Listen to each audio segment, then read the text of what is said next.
Olá, amigos. Vamos dar prosseguimento aqui na nossa segunda aula. Após a nossa introdução na primeira, fizemos a diferenciação de constelação e signos, né? Estudamos como funciona o sistema solar, né? Entendemos um pouco mais de astronomia, né? E agora a gente vai revisar rapidamente, né, as três qualidades, né? As três modalidades espirituais da Trindade, né? E vamos entrar também nos 4 elementos e, se possível, também já iniciar abordando alguns signos, né? Então, a partir daí, a gente consegue já ter alguma aplicação prática na nossa vida, né? E também observando as pessoas, né? E para muito além do autoconhecimento, a astrologia também vai permitir com que a gente pense, reflita sobre qualquer assunto, né? Qualquer setor da vida humana está contido naquela mandala, né? Então a gente pode pensar sobre tudo, né, através da astrologia. Então vamos para os slides. Agora vamos aqui para o surgimento dos 4 elementos, né? Então a mesma coisa, a partir do Yin e do Yang, né, a gente tem o Yang, tem o Yin. Então o Yang do Yang é o elemento fogo, né, que está muito ligado ao cardinal, né, que vem do espírito. Essa qualidade de expansão, né? Então aqui é o máximo de temperatura, né, elevada, né? É o quente que a gente chama. Então aqui temos o quente. No extremo oposto, o yin do yin, a terra, né, é o frio. Né? Então o máximo de calor e o máximo de frio. Então a partir daí, no centro a gente tem a questão da umidade, né? Ou da secura, que é a parte permeável ou não, né? Então, assim, o fogo, ele tem a qualidade de ser, né, quente e seco, né? Então, a quentura e a secura, a gente tem o fogo. Já a terra, né, é o frio e a secura também. Então, eles têm esse ponto em comum de secura, né, os dois extremos, né? Só que um é muito quente e o outro é muito frio. Mas ambos são secos, né? Já aqui no meio a gente tem exatamente essa variabilidade, né? A água é fria, mas é úmida, né? Tem permeabilidade. Então, por isso ela já faz uma oposição ao fogo, porque não guarda nada em comum com o fogo, né? A água não é quente nem seca, a água é fria e úmida, é totalmente oposto ao que é o fogo. É por isso que o fogo evapora a água, né? E a água pode vir a apagar o fogo, né? Enquanto o ar guarda certa relação com o fogo, porque ele é quente, porém também é úmido, né? Então aqui no ar a gente tem a quentura e a umidade. Isso permite também a permeabilidade, né? As relações, assim como a água, né? Então vamos analisar cada um deles, né, mais a fundo. Fogo, que representa o espírito, né? Então Moisés no topo do monte, vislumbrando a chama, né, na árvore, porque traz esse aspecto espiritual, né, do poder espiritual manifesto ali, né? Então tudo que diz respeito ao poder da vontade, né, tem relação com o fogo, né, a nossa intuição espiritual e a nossa própria individualidade, né? Aquele mito do Prometeu aqui, por exemplo, que roubou o fogo dos deuses e concedeu à humanidade, que está relacionado ao livre-arbítrio, né, a nossa conquista da individualidade. Aqui na coroa, representando o chakra do topo da cabeça, né, que guarda a nossa relação com o divino, com o espírito, né? A lâmpada representando a intuição. Então a intuição é própria do fogo, né? O nosso contato com o eu divino, né? Então é o nosso querer, a nossa vontade. O fogo, por exemplo, pode nos aquecer, né? Nos trazer um conforto, uma segurança, né? Ao passo que também pode gerar queimaduras, né? Em exagero, em demasia. Então a gente pode observar isso nas pessoas também. Proporciona muito carisma, né? E entusiasmo para a pessoa. E esse impulso, né? De fazer a sua intuição valer, né? A sua verdadeira vontade. Esse poder do querer, né? O querer é poder. Então isso está relacionado ao fogo. Então, são pessoas entusiasmadas, carismáticas, né?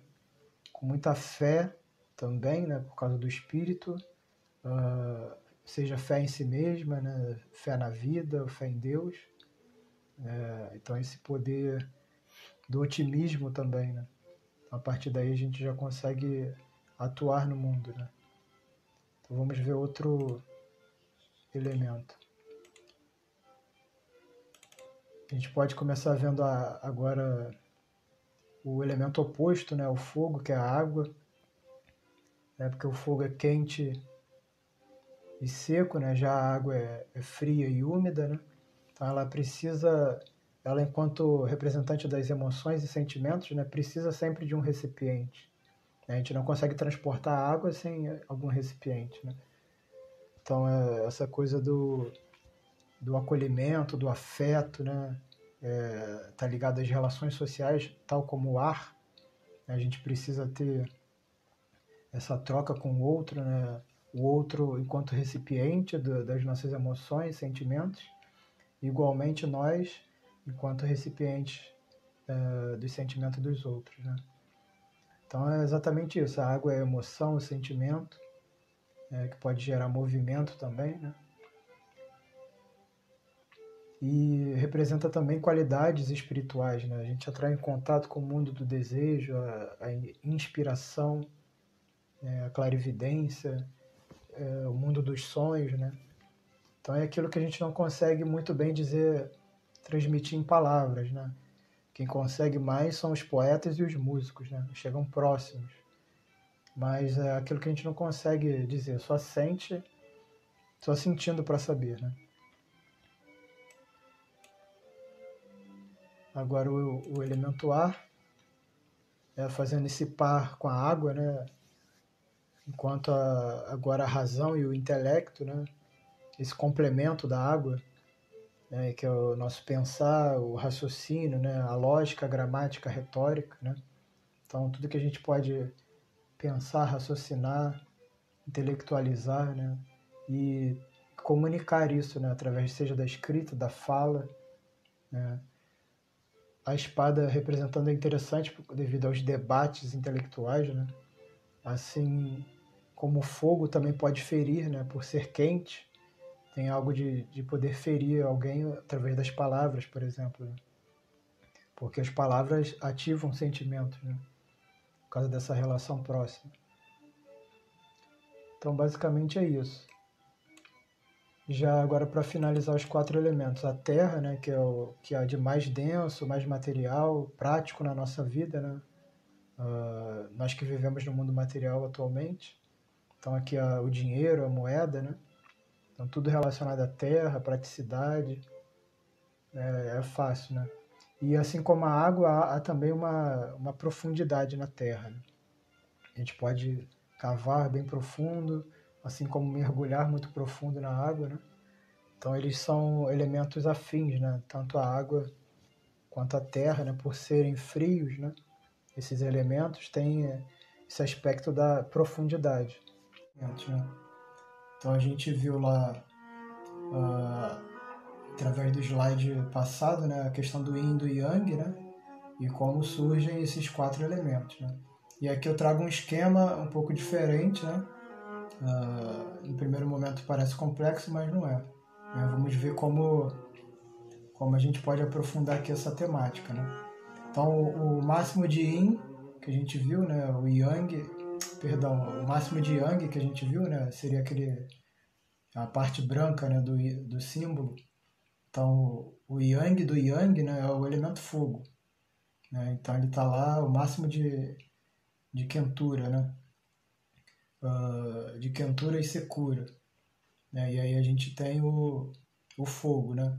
Então é aquela qualidade positiva, né? Yang do Yang. E aqui o que traz, né? O quente, né? Que está relacionado à expansão, e o seco com uma característica de determinação, né? Então, juntando essas duas qualidades, né? Esses dois elementos, a gente tem o surgimento do elemento fogo, que prisa a manifestação, né? Como a gente viu, está relacionado ao espírito, né? A intuição, o impulso, né? A nossa individualidade. né? Então tudo isso diz respeito ao fogo, né? Uma característica quente e seca, né? Em oposição a ele, a gente tem a água, né? O elemento água, que não guarda não guarda similaridade aparente, né? Mas a gente vai entender que todos os paradoxos podem ser reconciliados, né? Então, como a gente viu nas leis herméticas, né? Então, a água não guarda nenhuma similitude, nada em comum com o fogo, né? Nem a quentura, nem a secura, né? Então, porque a água é úmida, né? Que tem essa característica de adaptação, é algo permeável, né? Como a gente comentou, e ela tem a característica de frieza, né? É yang também. Então, algo muito yang, yin, né? Algo bastante yin, que traz o frio, a característica da concentração, né? Do frio. É só a gente perceber, né? Quando a água esquenta, né? Ela dilata, né? Em certo sentido, o ferro, né? Quando esquenta, ele dilata, né? Então, o fogo faz com que as moléculas e os átomos se expandam, né? Então tem essa dilatação. Já no frio, as coisas tendem a se contrair, né? Então essa característica de concentração. Então a umidade mais o frio, a gente tem o elemento água, que é a oposição do fogo, né? Que está relacionado ao sentimento, às emoções, como a gente viu, né? Então o nosso contato com o mundo astral, o mundo do desejo, né? Das emoções e sentimentos, né? A água traz também uma fertilidade, né? Que propicia que a vida surja, né? Então a gente vê aqui essa oposição e algo que é complementar em um certo sentido, né? Mas isso a gente vai ver enquanto paradoxo, né? Mas aqui a gente já vê clara a oposição de que a água apaga o fogo, né? Ou o fogo evapora a água, né? Então tem essa característica aqui de oposição, né, no primeiro momento. E aí, por exemplo, a gente pode ver agora o elemento ar, né? Que guarda a característica do quente, da expansão, e a característica da umidade, que é a adaptação, permeabilidade, né? Então aqui tanto o ar quanto a água, né, eles têm aquele teor de yin e yang misturado, né, devido a essa adaptação aqui, né? É o que traz essa questão da relação com o outro, né, com os outros, né? Quando a gente se torna adaptável, permeável, a gente consegue trocar tanto com o mundo exterior, né, e o mundo interior. Então isso vem aqui nessa qualidade de relacionamentos, né? Então o ar a gente precisa trocar conversando, troca de ideias e pensamentos. E nos sentimentos a gente precisa de alguém para recepcionar, né, de algum recipiente para a nossa água, né, ou seja, nossas emoções. Né, ao passo que também, igualmente, podemos ser esse recipiente de outras pessoas. Né? E o ar é aquela nossa troca, né, gasosa, da respiração. Eu inspiro, né, eu coloco para dentro, e expiro, eu coloco para fora. Né? Então tem bastante essa adaptação aqui, essa permeabilidade entre o interno e o externo. Né? Então, juntando a característica do quente, né, mais adaptação, que é úmido, a gente tem o elemento ar, que é o pensamento, que a gente já viu, a comunicação, a razão, o raciocínio, né? E em oposição a gente tem o elemento terra, né, que traz o frio, né, ou seja, a concentração, e guarda essa semelhança com o fogo, que é a secura, né? Então, algo de determinação, de solidez, né? E essa determinação, ela é oposta à adaptação, né? Então, aqui a gente já tem a questão de não ser tão permeável mais, né? Aqui você já é mais fechado, né? Ou você fica fechado dentro de si, no caso da Terra, né? Algo mais fechado interno, enquanto o fogo é fechado para fora, né? Ele quer estar o tempo todo para fora e por vezes não se permite vivenciar as emoções, por exemplo, que estão dentro, né? Então fica muito para fora. Então a gente juntando aqui a secura com o frio, a gente vai ter o elemento terra, não é isso? Então é aquela coisa toda de tudo que diz respeito ao mundo material, né? De solidez, de praticidade, né? E a terra tem também um quê de fertilidade, né? E um pouco também de assim como a água, né, guarda um aprofundamento, né? A gente pode aprofundar na terra, podemos aprofundar na água, né? Então a gente guarda essas características em comum, por exemplo, né? E aí a terra faz exatamente uma oposição ao ar, porque ambos não guardam nada em comum, né? Nem secura, nem frieza, nem quentura, nem umidade. Então aqui basicamente a gente vê que o conflito também, né? Algo de difícil complemento, né? Então assim, o fogo com a terra também não se casam, né? E vamos ver agora as oposições, né? O fogo tem afinidade com o ar, né? Por quê? O fogo, através do oxigênio que está no ar, né, queima mais, né? E aí gera-se cada vez mais ar também, né? Fumaça, por exemplo. E aí fica então nessa retroalimentação, né? Esses elementos afins, né? Um complementa o outro. E aí a terra com a água se dá da mesma forma, né? A terra é umidificada, né, pela água, se torna uma terra fértil, né? E vice-versa. Né? E aí o próprio adubo, por exemplo, né, tem a ver com a água, uma terra, né, adubada, enfim, né? E aí a gente pode ver a dificuldade do fogo com a terra, que a terra pode apagar o fogo também, né? Pode impedir com que ele queime. O fogo apaga a água, a gente já viu, né? E a terra com o ar também não tem uma afinidade em comum, né? Eles não têm uma inter-relação tão clara assim, né? Então, como se houvesse um conflito aqui também. Agora a gente pode olhar, do ponto de vista aqui de outro slide,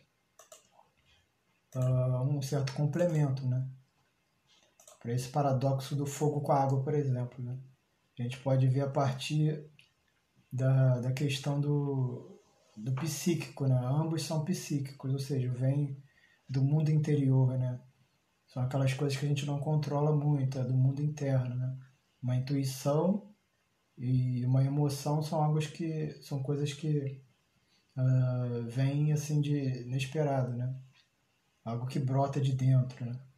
Então eles guardam essa relação, né? Então aqui a gente pode ter uma certa harmonia, né? Embora sejam elementos não compatíveis, né? A gente pode ter um modo de conciliá-los, né? Através dessa vivência interna, psíquica, né? Onde a intuição vai favorecer a emoção, pode fortificá-la de alguma forma, né? E a emoção abrindo caminho para a intuição, né? Então a gente tem um pouco dessa relação aqui. E aí do lado esquerdo a gente tem, né, a parte empírica, né, que está relacionado ao mundo dos sentidos, né? Ou seja, quando eu penso, raciocínio em termos de concreto, né? Pensamentos formas, pensamentos concretos.